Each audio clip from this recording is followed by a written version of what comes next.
and welcome to the Oddity Archive, the show that figures, if you can't beat 'em, join 'em. We're not very good at confrontation. Anyway, over the years here on Archive, I've discussed all sorts of little bits of amateur and semi-professional broadcasting, and have found myself in just a teeny bit over my head at times. At its most basic, the shortwave area of broadcasting, shortwave/longwave, is basically the netherworld between AM and FM. I have no excuses.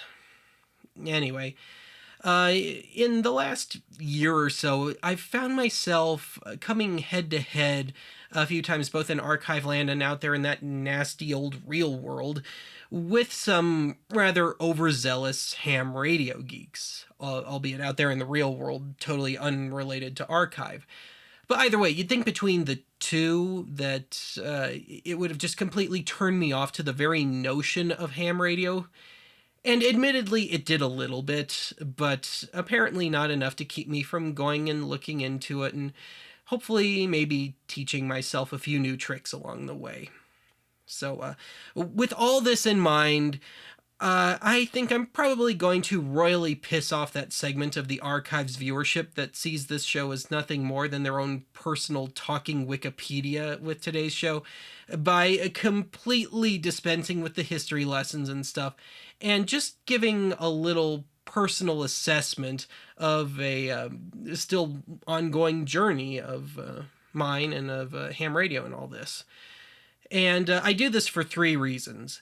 The first reason being that it's just too much to cram into an archive episode. Number two, even if I could jam it into an archive episode, I just don't think I'm qualified to with less than a year experience. And, people spend their whole lives with this stuff, 40, 50, 60, 70 years, and they're still learning. So, yeah, I'm totally not qualified. And then my third and final reason, that segment of the viewership that I was talking about just a second ago, would it kill you to just go pick up a book on the subject if you're so curious?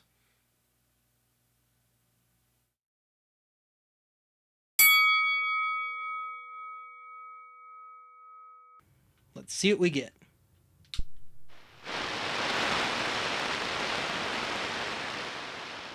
As I mentioned, over the years here on Archive, I've tackled various forms of DXing, I've tackled micro-broadcasting a couple of times, pirating incidents, and some other stuff. So I guess it shouldn't have come as a shock when I found myself finally, and somewhat unwittingly, entering the realm of ham radio. Earlier this season, when looking into doing an episode on the CB radio fad of the mid and late 70s, I went fishing around on eBay for a cheap, used base station unit to possibly use in the episode. Much to my shock, I was the sole bidder on a circa 1979 40-channel unit with a winning bid of $13, though the shipping cost way more than the radio. While dinking around with the CB, I found myself rather dismayed at the seeming lack of activity on the band, at least around these parts. Not being able to tell whether I was doing something wrong or if I was simply the last person in CB land, I decided to do a little reading on the subject, and while doing this, I found myself getting linked to stuff on proper, licensed ham radio more often than the CB stuff I was trying to research. Anyway, after getting my CB up to peak performance, to the best of my abilities anyway, I found myself massively disappointed with the Citizens Band.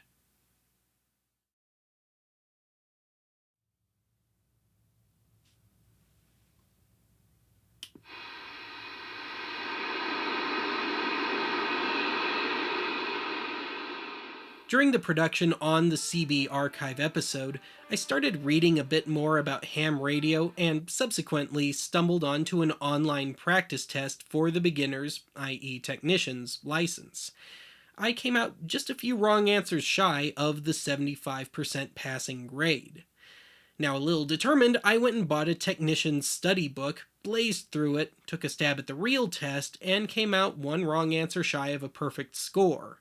Now, truly determined, plus with a little encouragement from some archive viewers, I went and bought a general class study book, also plunking down for a nice Archivian vanity call sign along the way, and just a few weeks later I went and took that general class test and passed.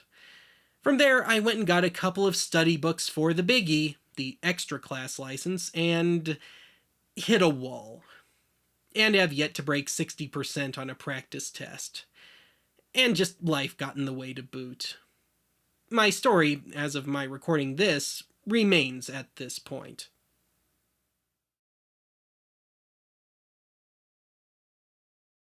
"50 kilohertz is reserved exclusively for advanced, and there's very few ever there. So it means we..." I was just going over some of my study materials. Let's just say my confidence isn't exactly growing. I tried this question on for size. In polar coordinates, what is the impedance of a series circuit consisting of a resistance of 4 ohms, an inductive reactance of 4 ohms, and a capacitive reactance of 1 ohm? A. 6.4 ohms at an angle of 53 degrees.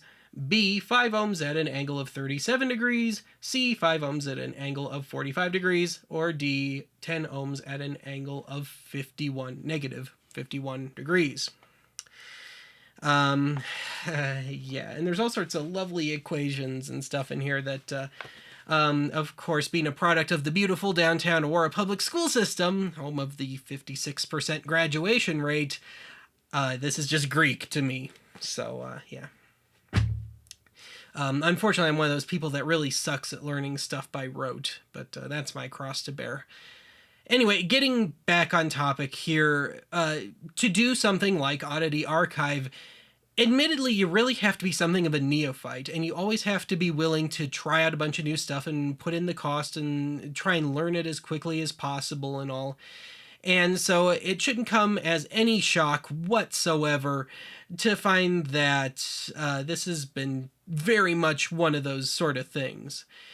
Now, having said that, I haven't played with much equipment, but ham radio stuff isn't exactly cheap. And then you have the licensing, and if you're studying the books and stuff, and so far this has been $300+ for me. So naturally, I'm going to make you sit through some stuff on the whopping 2 pieces of equipment that I've got, which it's a pair of VHF UHF handheld transceivers. And you're probably going to have one of 2 reactions to this. One, you're going to be laughing your fool head off at me, or 2, you're going to be recoiling in horror. And if you've watched Archive long enough, you know this is perfectly normal.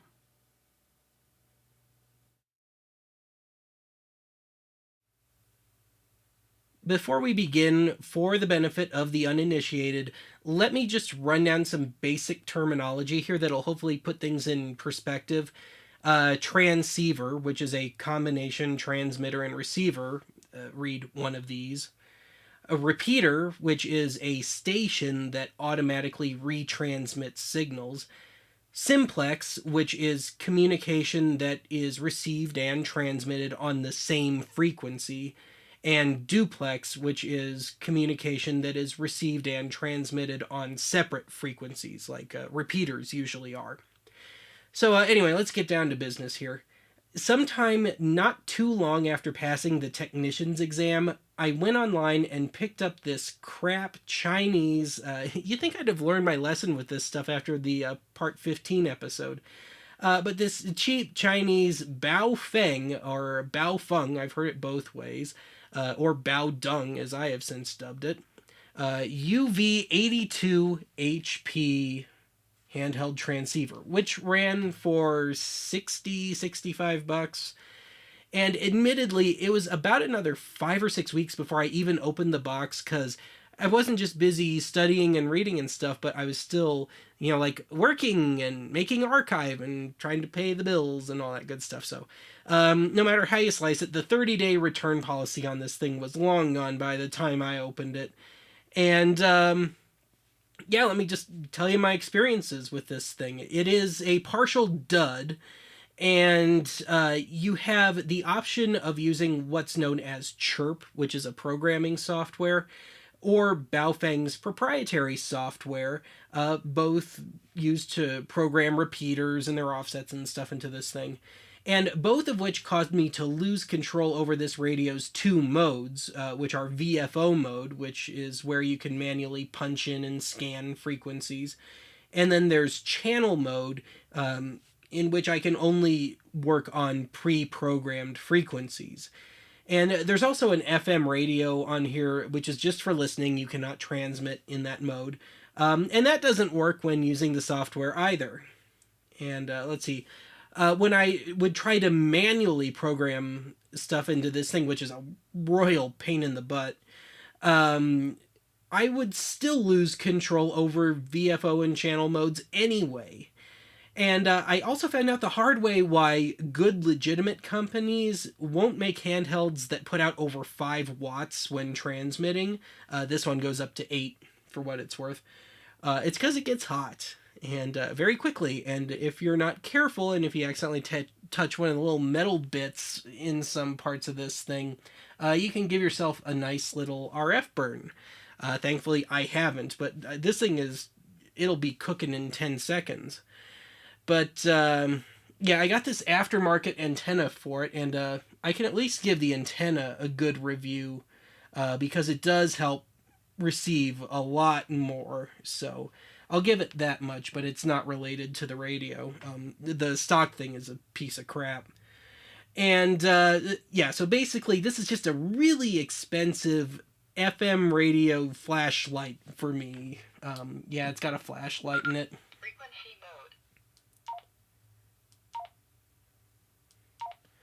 And there you go.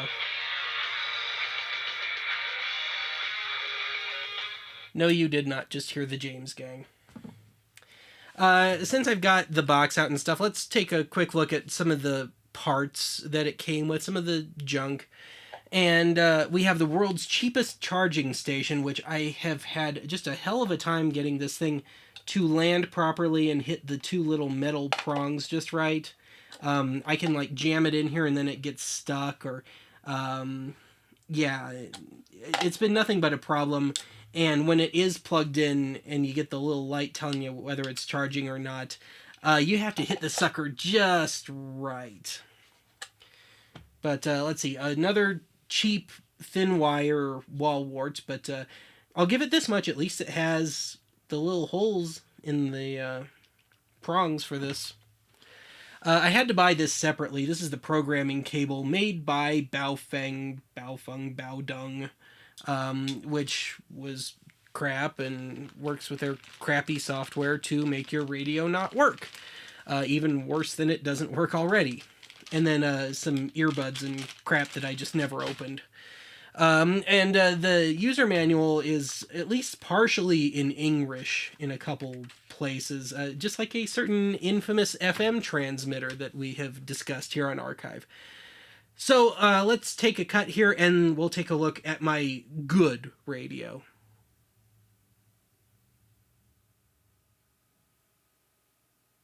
After a few weeks of toying around with the Baodeng on and off, it just crawled up my ass to the point where I just got in the car and hopped down to the ham radio outlet, because we actually have one of those around here, and dropped something like $150, more like 200 plus after a better antenna and some basic accessories, on this guy. And this is my Yaesu FT-60R. And like the Baodeng, I haven't taken the plastic off the screen yet, because I guess I'm more anal than I think I am. But anyway, admittedly, I'm still dinking around with this one. I guess I'll just turn it on just for the hell of it. And I'm still leaning on the manual quite heavily, but it's been pretty reliable so far. It tops out at 5 watts. And things like the squelch control are actually a knob on this thing instead of having to trudge through a bunch of stupid menus and submenus on the other thing, which is just a pet peeve of mine. I haven't had any complaints about bad signals yet. I've been able to hit the Aurora repeater on just 1 watt of power.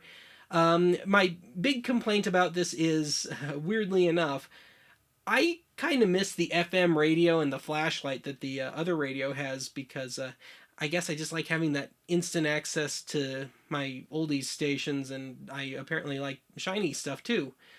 But on a more serious note, this has been easier to program. I am not using software for this. I'm just punching it all in manually. And it has a default for the most common repeater offsets, so for the most part, I don't have to worry about that. It's at negative right now, and it's 100 if memory serves, which is what most of them are. I have a list of the repeaters and their offsets. I mentioned that I got an aftermarket antenna for this thing, which is a Diamond SRH-77CA, which is a lot better than the stock antenna, although it's huge. It's literally twice the length. And because the smaller ones, it's a quarter and eighth wavelength antennas for their respective bands, and this one's actually a quarter and a half. But so I've got that, and I haven't even opened it, but I got this battery pack adapter, so I can run it on double A's if I want to, or God forbid if I need to. So there you go. And I do have a nitpick about this thing, and that is that it does not stand on its own. It's actually leaning back right now. So if I just am at my desk and I just want to listen or something, I can't just stick it on my desk. And of course, the big antenna doesn't help either. So that's kind of annoying. And it's because of the battery clip, which that's another complaint in and of itself. It's very stiff. And so I have to use a screwdriver to open it up, and take the battery off when I want to put this thing into storage. So that's kind of annoying too. I don't know, maybe I'm just entitled, but I don't think I should have to do that. Yeah, there really aren't any parts for this. The manual is comparatively a brick for something like this. And then otherwise, it's just the charger stand and adapter, which are, this is a lot better than the other one and easier to use. The AC adapter's about on par. And yeah, we've got an airplane flying overhead now because they just love my neighborhood. And let's see if we can't drown that out a little bit. See if there's anything shaken. Just do a little quick scan here. But given that it's the middle of the day and the middle of the week, I don't think it's going to happen. But we're going from 144 to 148. I might have my squelch open a little too far.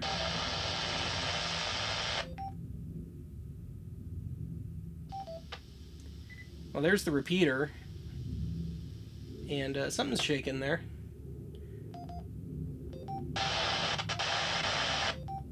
So actually we seem to be picking this up on a pretty good day here. And I can switch just by hand a little if I want. But yeah, I think I'm actually gonna stop it here because I think you get the gist of it. But yeah, that's it.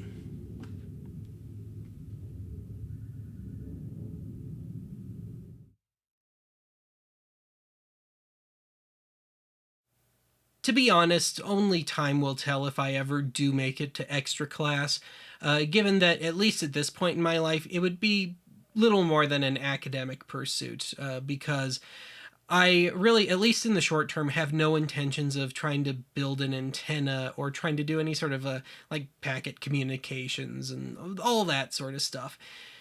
Now, someday, I wouldn't be surprised if I come back years from now and try and build my own little Radio Shack, and maybe I'll have acquired some more stuff by then. Maybe I'll have some sort of base unit by then. But as it stands, it's just I don't have the space, I don't have the time, I don't have the money. In this neighborhood, somebody would probably come along in the middle of the night, take it down thinking that they were going to be able to get some copper out of it or something. So that's not happening. But yeah, let me just say, if you are potentially interested in this, do it. I really mean that. Now, I know that doesn't make a whole lot of sense, at least offhand, in this era of cell phones and internet everywhere and stuff, but if there's some sort of natural disaster or something and it all goes down, you're not going to have that stuff for a little while. And so you might want to learn that if you're into that sort of thing.